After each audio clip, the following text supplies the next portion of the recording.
All the brands I'm talking about today are not from Switzerland. In fact, they make Switzerland look like toy watchmakers things. The irony of this is that all brands come from countries that actually hate each other significantly. With that being said, let's head to China. Yes, China. China is known for fake watchmaking. 99.9% or maybe even 100% of the replicas produced in the world are coming from China. We can all say that replica watches are they are, and you should never buy one, but the replicas, the clones, are becoming significantly better, and that shows that the quality of watchmaking is increasing significantly in China. And one of the brands, and I would say the pioneers in China for making proper watches— They're not replicas? No, not replicas. Pioneers of Chinese watchmaking is, of course, CIGA Design. I just want to clarify this. I've spoken about CIGA Design before, and I wasn't sponsored or whatever. This time, I'm actually being supported by CIGA Design, which I really appreciate. CIGA Design is a Chinese watch brand that started in 2016 and actually are the first Chinese, if not the first brand from that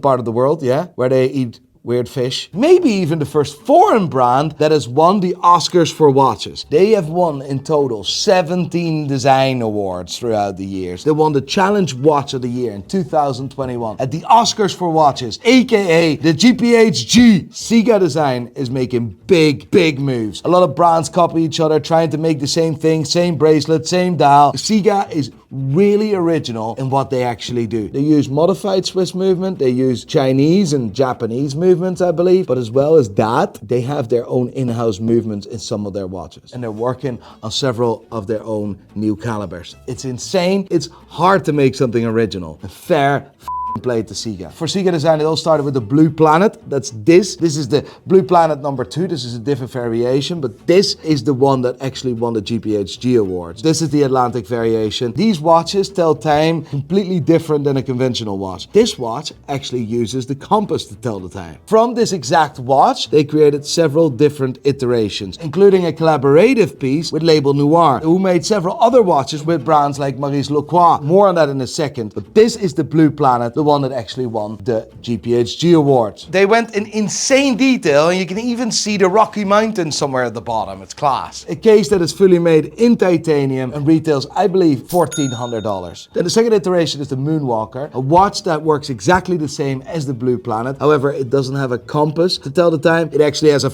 astronaut on the dial that tells the time. Yeah? An astronaut. A man. Neil Armstrong. Is that Neil Armstrong? I know they engraved Neil Armstrong's footprint on the dial somewhere. Because you know what? Moonwalker, moon, walk, footprint. Because that's what you do when you walk. To be honest, this micro engraving is quite insane. That is accurate till 0.1 millimeters. Is that 10% of a millimeter? That's 10% of a millimeter. That's insane. I really love that. And again, it's a different way of telling the time. I think it's really cool and unique. And the last one is the collaborative piece together with Label Noir, powered by a Swiss caliber, completely modified because a movement like this doesn't exist. That's what I think is cool. It is unique. Pushing themselves out of their comfort zone and making something that is not there yet. These watches are the first of its kind. And normally when something innovative like that is created, it's done by very expensive watchmakers like Francois Pazur. The black hole in the middle is painted with like this mad super black paint, one of the blackest paint that exists. Meaning 99% of the light around the watch, around the dial, is being absorbed by a black hole. So that's kind of a cool thing. These guys, CIGA Design, are disrupting the Swiss watch industry. And to be fair, the presentation boxes are also quite unique. If you want to know more about CIGA, first link in the description, up to the next watch brand. And this time we're heading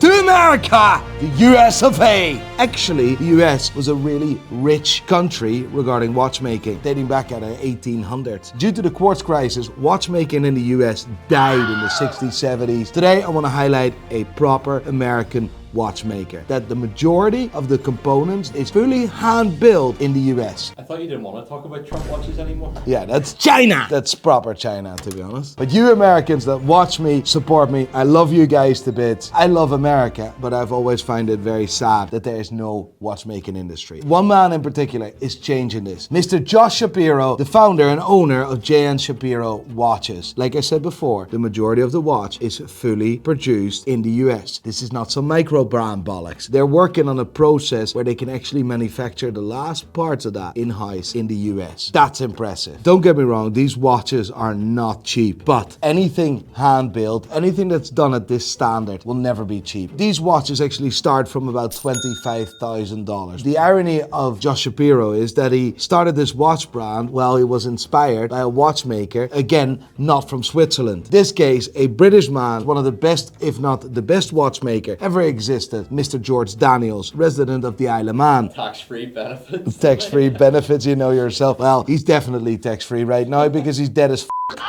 I think Shapiro Watches is in California and he gets taxed to the moon. There are several series of watches including Resurgence and the Infinity. The Infinity being on a more affordable end, starting from about $25,000, I believe. I have never spoken with Mr. Shapiro. I have never engaged with the brand. However, on the background, I've followed Josh and his brand for the last 2 years. This is a proper watchmaker. This is Swiss level standard, if not higher. On that note, we're heading to America's best friend, Russia, Mr. Putin. Before we head to Russia, please make a stop at prideandpinion.com or come to Belfast if you want to buy or if you want to sell your watch. We're authorized dealers of many brands, including Ulysse Nardin, Tissot, Raymond Weil. There's more coming. prideandpinion.com. That's where you go. Russia has a real rich history with watch brands. And actually, there's a big community of people that collect Russian watch brands, and specifically Russian watches that were used in a war. I hear you thinking, which war? Because Russia is always in a war. Russia loves war. Russia thinks a wee bit like Nazi Germany back in the day, right? They think, you know what? War makes money. Simple as. All the industries, like weapon industry, they're all making money. And look at Hitler, right? He made roads. He created a lot of jobs. And all of a sudden, people were making money. There you go. We wouldn't have any tarmac roads today if it wasn't for Adolf. It is what it is. I don't know if that's true, but I think it's true.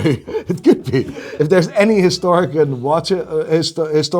if there's any historic person watching this, am I wrong or am I wrong? All right, let me know. About the deaths, so. Yeah, that's a shame. Russia. There's several watch brands, but I want to highlight a watchmaker. A very special watchmaker, also a well-known watchmaker. A watchmaker I actually met in person, a guy called Konstantin Chaikin. His English is as good as my watchmaking. I swear on my life. Konstantin Chaikin doesn't just make watches, he makes like cartoons. Cartoons that tell the time. It's insane. You've probably seen the Joker before, but it's just so funny for me to see this from the outside, where the Swiss is trying to perfect everything and take everything so serious. There is this guy, this Russian guy, that is creating a watch that just sticks his tongue out every first of the month. Absolutely hilarious. This guy doesn't give a flying I love a wee bit of character, and it is so recognizable. Konstantin Chaikin. He doesn't just produce a cartoon watch. He was also the designer, the producer, the engineer behind the thinnest watch ever created. This was only for about a year, but he still did it. 1.65 millimeters thick. That's nearly the size of my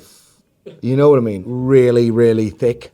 Thin. What a guy, what a watchmaker, and what a brand this is going to be in the near future. He has a lot of respect in the Swiss watch world already. As soon as Konstantin can build his brand to scale, I am pretty sure it's going to be one of the biggest brands that are not coming from Switzerland. There's a funny story. Apparently, he strapped a watch to a bear to test his durability of the watch. Like, I don't know how you retrieve the thing after, but Russians do things different. How did you put it on his wrist in the first place, by the way? Is it on the wrist of a bear? I don't know. I heard this story. Maybe it is true. Bear just rocking around. The Joker watch. Let me see it. What is the story about this, actually? I don't know about the authenticity of this story of the bear, but I kind of like it. Don't let the truth get in front of a good story. Yeah. Never let the truth get away of a good story. Johnny, do me a favor. Put up the screen with where you see all the Jokers. Like, it's genuinely unbelievable. There's so many cool variations. There's minions, like minions. I remember when they were totally sold out. They were going for 50, 60 G's. Like, but what a guy. He doesn't give a